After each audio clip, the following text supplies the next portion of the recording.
لا إله إلا الله محمد رسول الله عليه صلاة الله وآله والأحبة لا إله إلا الله محمد رسول الله عليه صلاة الله وآله والأحبة. Shine your mercy like the sun and be gracious as the earth. Let your kindness come like rain that cares not whom it falls upon. And let ocean deep your wisdom be, your heart a lantern spreading peace. Give yourself in love of him, be like Al-Habib.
Seiring dengan terbitnya fajar mentari, kami tak pernah lelah memikul risalah ilahi.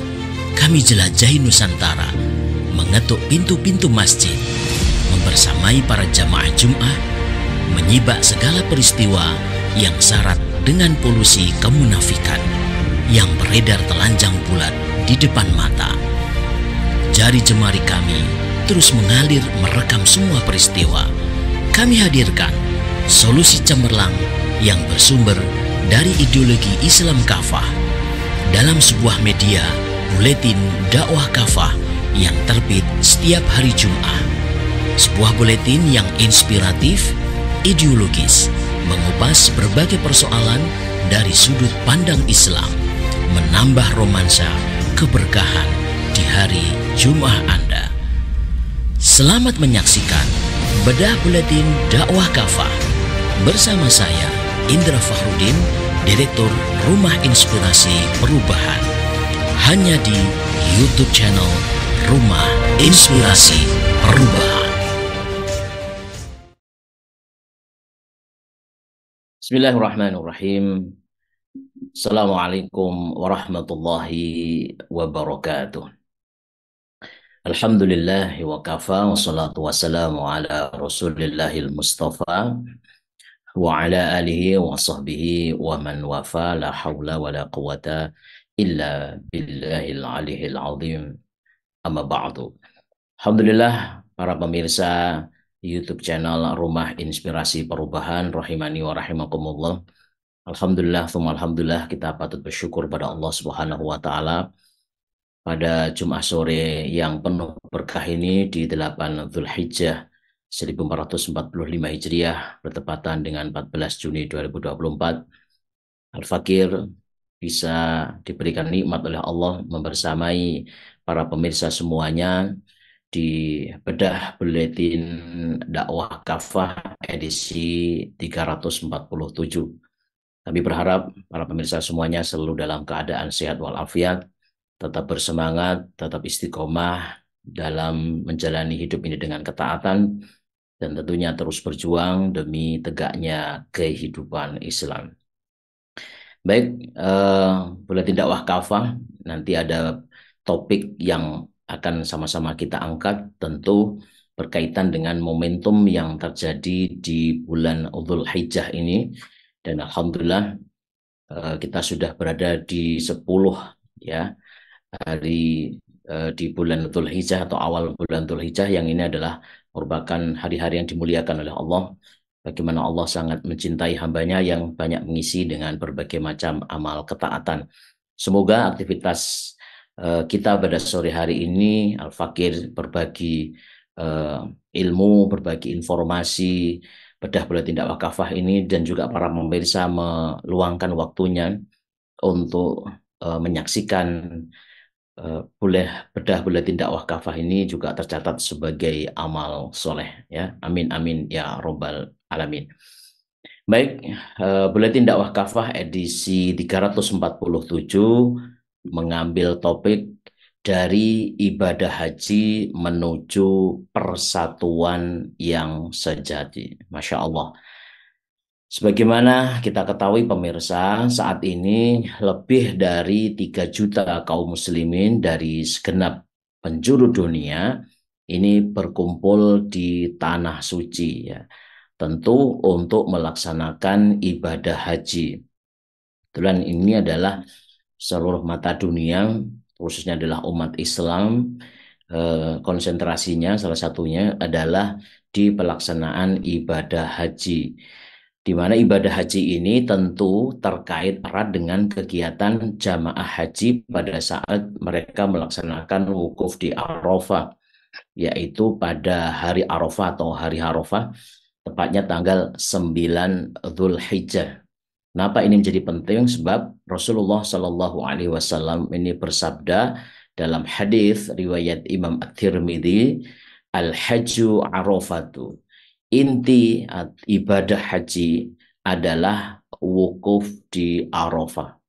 Nah, dari sini maka penentuan hari Arafah tentu terkait dengan penentuan awal bulan Dzul Hijjah.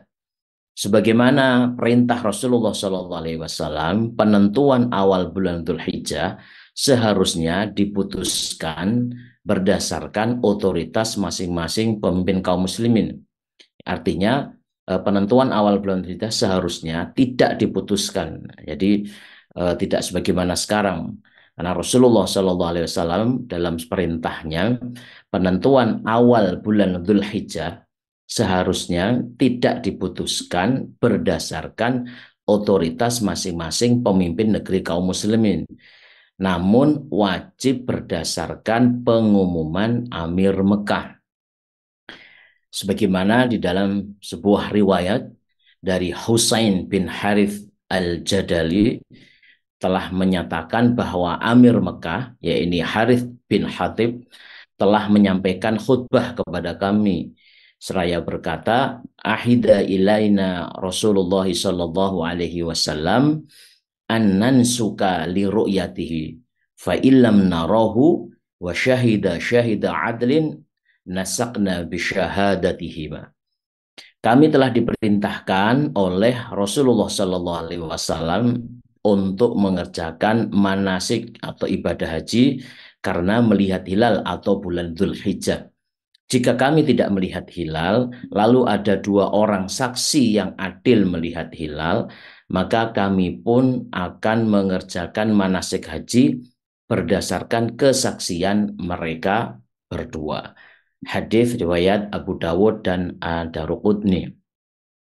Nah, maka dari sini sudah seharusnya kaum muslimin ini bersatu dalam pelaksanaan Idul Adha nanti, sebagaimana mereka itu bersatu di dalam pelaksanaan ibadah haji.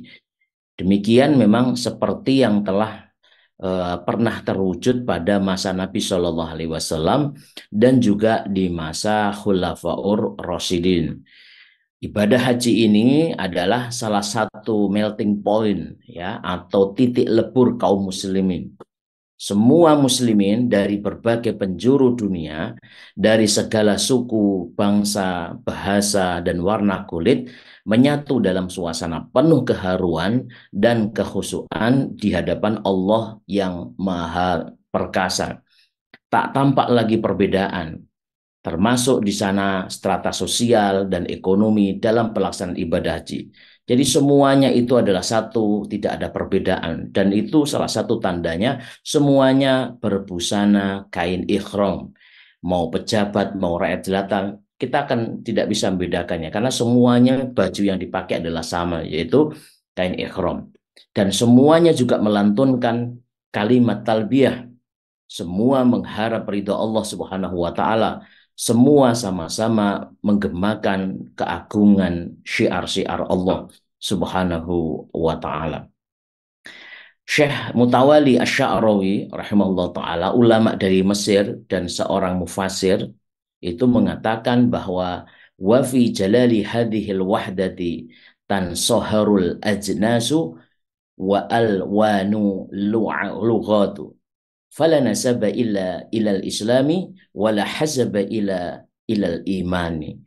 Di tengah-tengah persatuan ibadah haji ini, berbagai suku bangsa, warna kulit, dan bahasa manusia betul-betul melebur menjadi satu. Karena itu, tidak ada yang pantas untuk dijadikan atribut atau identitas selain Islam. Dan tidak ada yang perlu diperhitungkan kecuali adalah iman. Jadi, Masya Allah, benar sekali apa yang disampaikan oleh Syekh Mutawali Asy-Sya'rawi ini berkaitan dengan ibadah haji ini memang ibadah yang sangat kolosal, yang besar. Ya, disitulah seakan-akan Allah Subhanahu wa taala menunjukkan ciptaannya dari berbagai macam suku, warna kulit, bahasa, melebur semuanya satu dalam keimanan. Tidak ada yang diperhitungkan kecuali satu. Tidak ada yang membedakan di antara mereka kecuali adalah keimanan yang dibawa oleh dada-dada mereka. Nah, demikianlah makanya tidak ada satupun agama dan ideologi yang sukses melebur umat manusia ini dalam sebuah wadah pemersatu selain Islam. Ya, agama ini telah berhasil mengikat manusia selama belasan abad dalam sebuah ikatan, yaitu ukhuwah Islamiyah. Ya, inilah yang dikenal dalam Islam, yaitu ukhuwah Islamiyah, ukhuwah yang diikat oleh ideologi yang sama, ukhuwah yang diikat oleh akidah Islamiyah, ukhuwah yang diikat oleh keimanan yang sama. Oleh sebab itu Allah Subhanahu wa taala berfirman di dalam surah Al-Hujurat ayat yang ke-10, innamal mu'minuna ikhwatun. Sesungguhnya kaum mukmin itu adalah bersaudara. Sesungguhnya hanyalah orang-orang yang mukmin itulah yang bersaudara. Nah, sungguh indah sekali di dalam Islam ini memberikan satu gambaran, memberikan satu perumpamaan kaum mukmin ini. Mereka digambarkan oleh Nabi Shallallahu Alaihi Wasallam ini layaknya atau laksana satu tubuh. Umat Islam, umat yang beriman ini digambarkan oleh Rasulullah Shallallahu Alaihi Wasallam laksana satu tubuh kita, satu kesatuan yang tidak bisa dipisahkan. Di dalam sabda beliau, di dalam riwayat Imam Al-Bukhari dan Imam Muslim, beliau mengatakan, "Matsalul mu'minina fi tawaddihim wa tarahumihim wa ta'atufihim matsalul jasadi idza ishtaka minhu 'udwun tada'a lahu sairul jasadi bis-sahari wal humma." Perumpamaan kaum mukmin itu dalam hal saling mengasihi, mencintai, dan menyayangi ini bagaikan satu tubuh. Jika ada salah satu tubuh, anggota tubuh yang sakit misalkan, maka seluruh tubuh yang lainnya akan ikut terjaga, akan merasakan sakit, ikut terjaga, dan bisa jadi akan demam juga karena merasakan sakitnya tadi itu. Ini Masya Allah satu gambaran digambarkan oleh Rasulullah SAW tentang kebersamaan, persatuan kaum mukminin bagaikan satu tubuh. Maka tentu sangat ironis, ya, sungguh ironi ya, jika seorang Muslim tidak mau merasakan penderitaan yang tengah menimpa nasib sesama Muslim. Mungkinkah otak tidak merasakan apa-apa jika sekitar sekujur tubuhnya berdarah-darah penuh luka, ya, yang tentu menganga lebar. Ya, padahal di antara tanda keimanan seorang itu adalah mencintai saudaranya seperti dia mencintai dirinya sendiri. Mustahil kalau ada bagian tubuh kita yang terluka, ya, apalagi darah yang menganga itu, terus kita tidak satu bagian tubuh yang lain tidak merasakan apa-apa, maka itu mustahil. Maka semustahil seharusnya kondisi itu menimpa kaum muslimin, ya, ketika saudaranya itu yang seharusnya dia cintai itu ya mengalami persoalan, maka dia tidak merasakan tergerak atas penderitaan saudara kita. Maka Nabi Shallallahu Alaihi Wasallam bersabda di dalam hadis riwayat muttafaqun alaih, la yu'minu ahadukum hatta yuhibba li akhihi ma yuhibbu li nafsi. Tidak sempurna iman salah seorang di antara kalian hingga ia mencintai saudaranya apa yang ia cintai untuk dirinya sendiri. Masya Allah. Sampai Allah mengatakan, Rasulullah mengatakan di sini, tidaklah sempurna iman kita. Ya, kalau kita itu tidak mencintai saudara kita sebagaimana ya mencintai dirinya sendiri, kita pasti akan mencintai diri kita. Maka begitu pula kita memperlakukan saudara kita sebagaimana kita mencintai diri kita. Kalau tidak seperti itu, kita lebih mencintai diri kita dibanding dengan saudara-saudara kita, maka la yu'minuna, tidak sempurna imannya.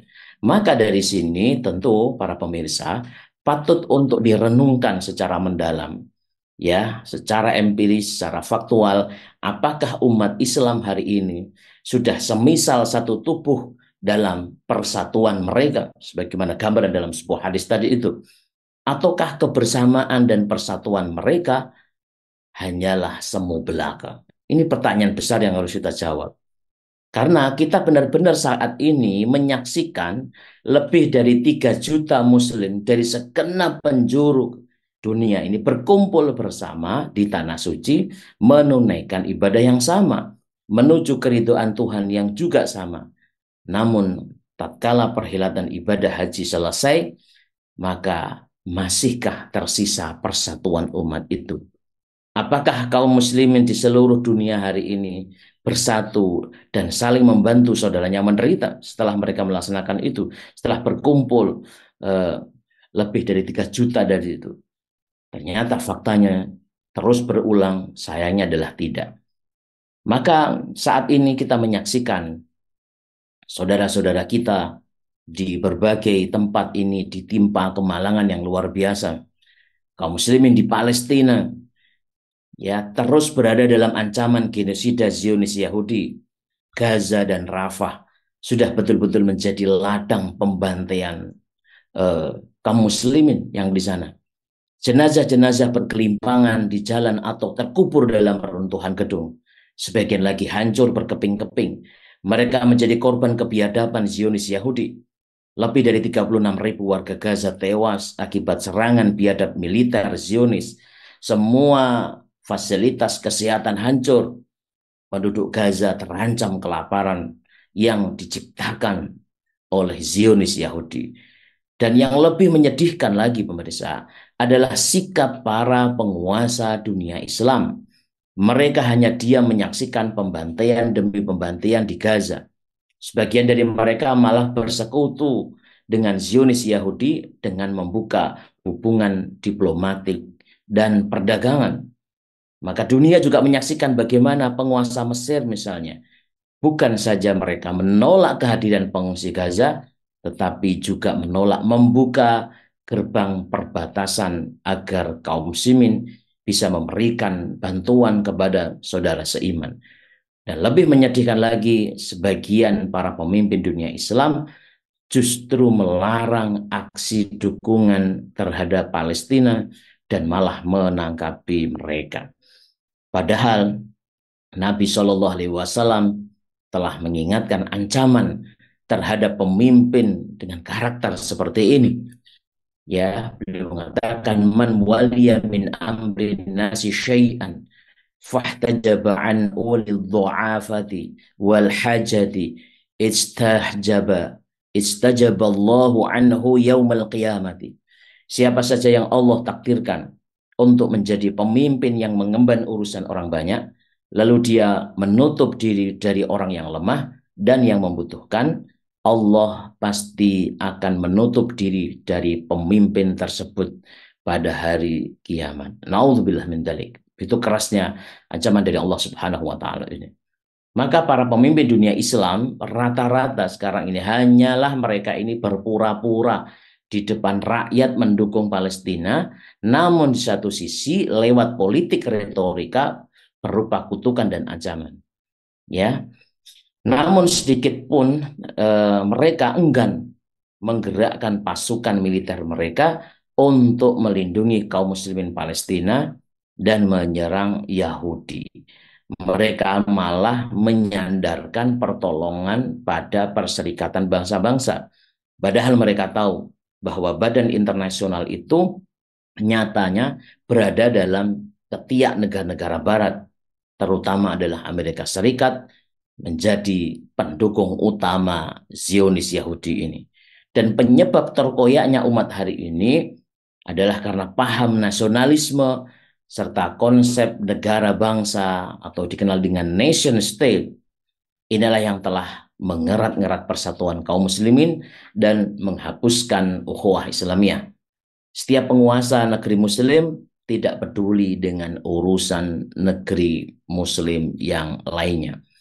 Maka sungguh pantaslah jika Rasulullah SAW menggolongkan kebanggaan terhadap suku atau bangsa dan golongan sebagai slogan-slogan jahiliyah yang sangat hina.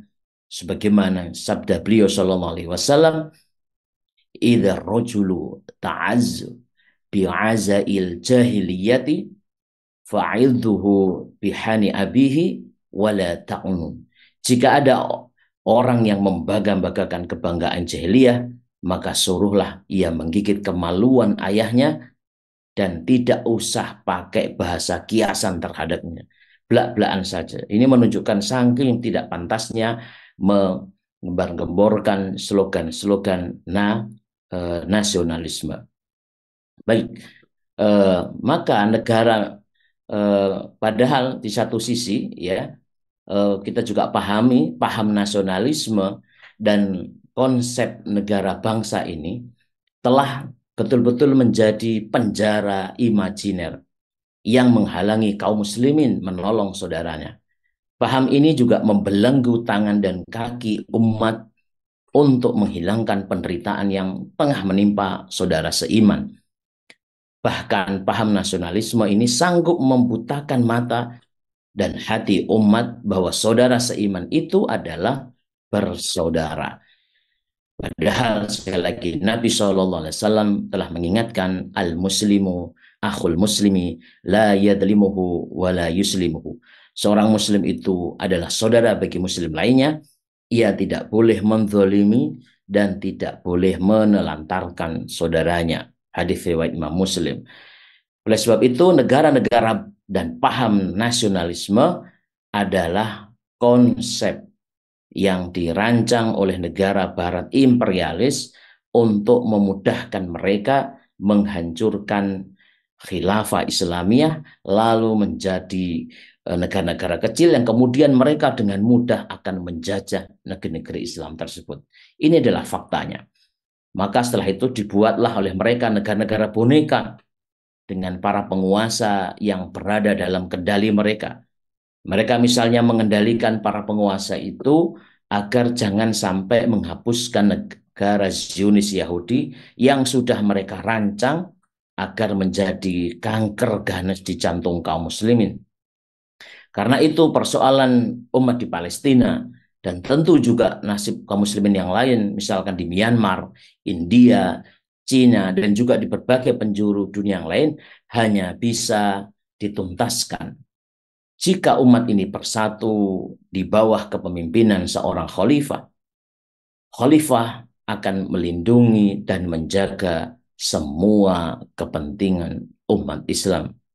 Karena memang khalifah ini adalah perisai umat, adalah pelindung umat, sebagaimana sabda Nabi SAW, innamal imamu junnatun yuqatalu min waraihi wa yuttaqaf bihi. Sungguh imam atau khalifah ini adalah perisai, ya, orang-orang yang berperang di belakang dia dan menjadikan dirinya itu sebagai pelindungnya. Dengan khilafah, maka potensi kekuatan militer kaum muslimin yang sangat besar di berbagai negeri Islam bisa disatukan sekaligus digerakkan untuk melakukan jihad atau perang terhadap Yahudi dan juga para pelindungnya, khususnya Amerika Serikat. Dengan itu juga kaum muslimin dengan mudah bisa menghapuskan eksistensi kaum Zionis penjajah dari atas tanah Palestina. Dan dengan khilafah, kelak umat ini akan kembali sanggup memimpin dunia setelah menyingkirkan dominasi negara-negara barat, khususnya adalah Amerika Serikat atas dunia dan kaum muslimin. Dengan khilafah pula umat Islam ini akan sanggup menciptakan tatanan dunia yang harmonis ya di bawah syariat Islam.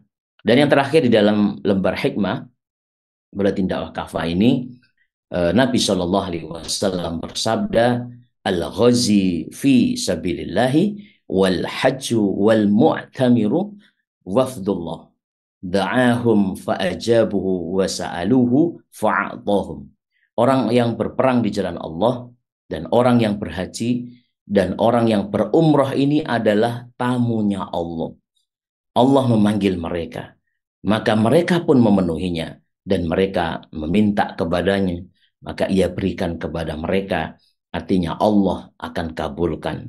Masya Allah. Hadis riwayat Ibnu Majah. Baik demikian kaum muslimin, para pemirsa, Al-Fakir telah menyampaikan secara keseluruhan isi dari Buletin Dakwah Kafah edisi 347. Yang intinya adalah kita menginginkan dari ibadah haji ini menuju persatuan yang sejati. Baiklah, marilah sama-sama sejenak kita ikuti jeda berikut ini.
Alhamdulillahirrahmanirrahim. Jazakumullahu khairan ahsanal jaza. Kami aturkan kepada para pemirsa YouTube channel Rumah Inspirasi Perubahan yang masih setia membersamai Al-Fakir di bedah Buletin Dakwah Kafah di Jumat sore yang penuh berkah ini. Alhamdulillah, hari ini kita sudah masuk di 8 Dzulhijjah dan sebagaimana sudah kita sampaikan bahwa pelaksanaan Idul Adha yaitu tidak bisa dipisahkan dari pelaksanaan prosesi ibadah haji ya Al-Hajjul Arafah. Jadi haji ini sebagaimana disampaikan tadi itu adalah haji ini adalah Arafah, wukuf di Arafah, dan pemerintah otoritas Arab Saudi telah melakukan ru'yah di hari Jumat yang lalu, telah berhasil melakukan ru'yatul hilal dan juga di beberapa negeri sehingga menetapkan pada saat itu hari Jumat yang lalu adalah tanggal 1 Dzulhijjah. Sehingga hari ini kita bertepatan di 8 Dzulhijjah dan insya Allah besok di hari Sabtu saudara-saudara kita yang saat ini sedang melaksanakan dan mulai persiapan mereka, ini adalah hari-hari yang awal mereka melakukan salah satu prosesi ibadah haji mulai tadi tanggal 8 ini, dan besok mereka di 9 Dzulhijjah harus sudah sampai di Arafah ya untuk melakukan wukuf di sana. Dan kita kaum muslimin di belahan bumi yang lain akan disunahkan untuk melaksanakan ibadah puasa Arafah yang fadilahnya puasanya Masya Allah akan mengampuni dosa-dosa kita selama 1 tahun penuh dan 1 tahun yang akan datang. Ini tentu sangat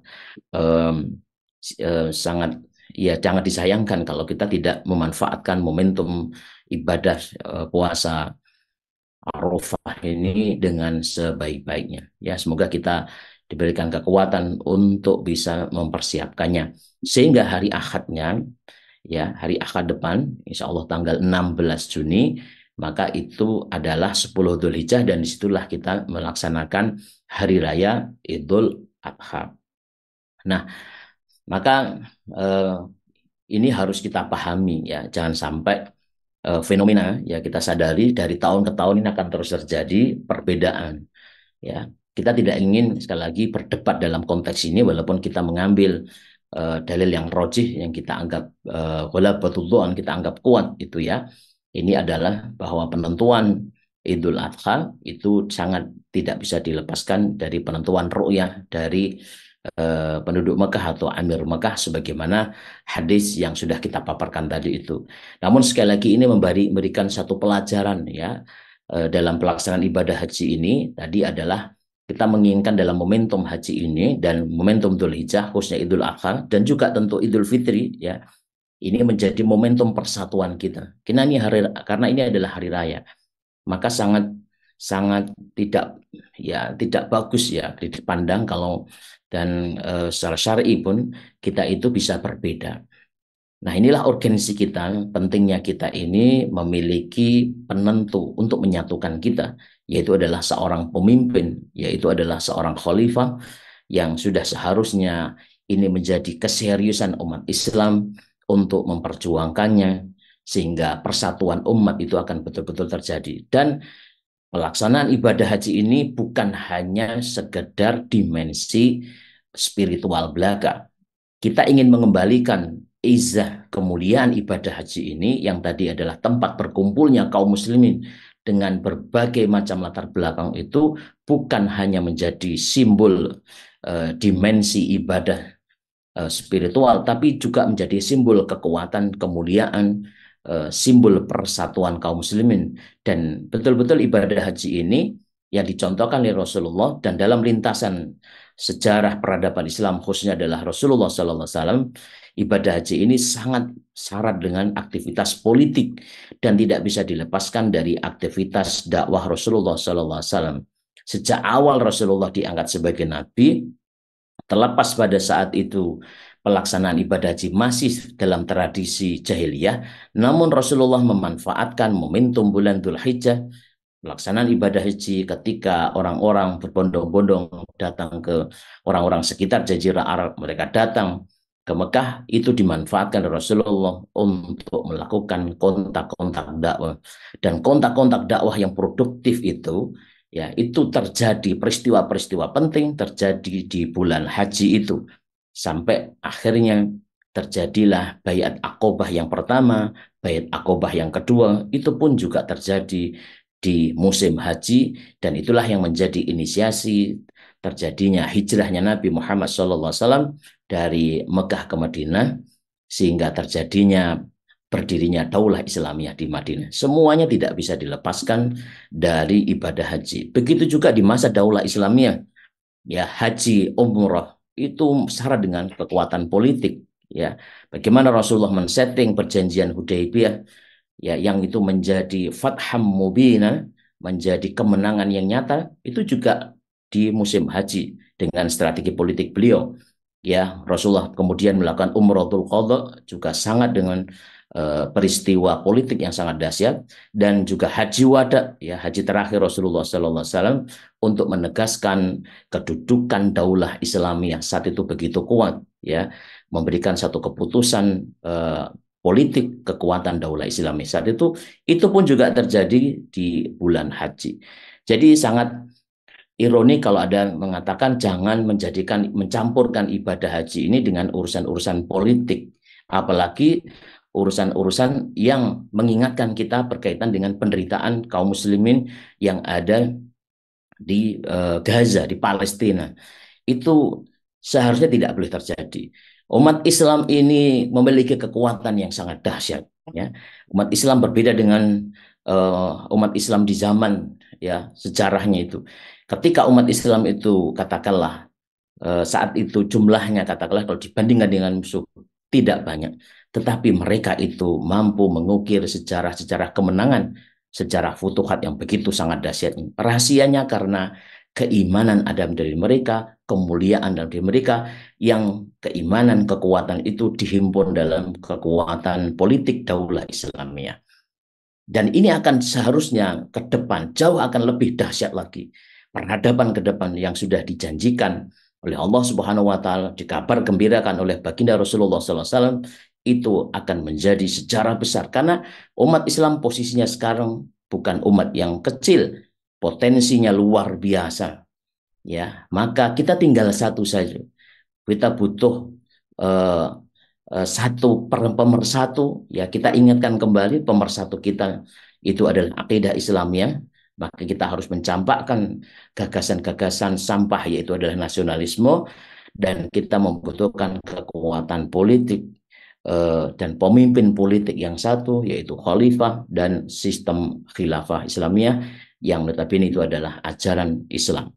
Saya kira dengan demikian maka persatuan itu akan betul-betul terjadi dan haji itu akan betul-betul membawa impact yang besar bukan hanya bagi jamaah haji tapi juga bagi kemuliaan Islam dan kaum muslimin.